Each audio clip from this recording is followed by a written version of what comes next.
بسم اللہ الرحمن الرحیم۔ صحابہ اکرام اللہ کے منتخب شدہ لوگ ہیں۔ مستدرک کے حاکم 66-56 نمبر حدیث ہے۔ رسول اللہ صلی اللہ علیہ وآلہ وسلم نے فرمایا کہ اللہ نے میرا انتخاب فرمایا اور پھر میرے لیے میرے صحابہ کو منتخب کیا، پھر ان میں سے کچھ کو میرا قریبی ساتھی بنایا اور کچھ کو میرا مددگار بنایا، کچھ کو میرا سسرالی رشتہ دار بنایا۔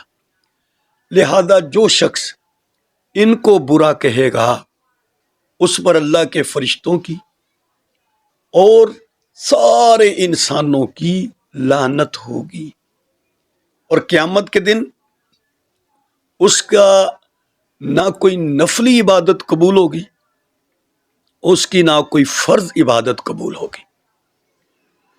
تو ذرا سوچنے کی بات ہے کہ اس سے بڑا جاہل اور گھٹیا کون ہو سکتا ہے جو اپنے ایمان کی فکر چھوڑ کر صحابہ کے ایمان پر تبصرے کر رہا ہو کہ جن سے اللہ راضی ہو چکا ہے۔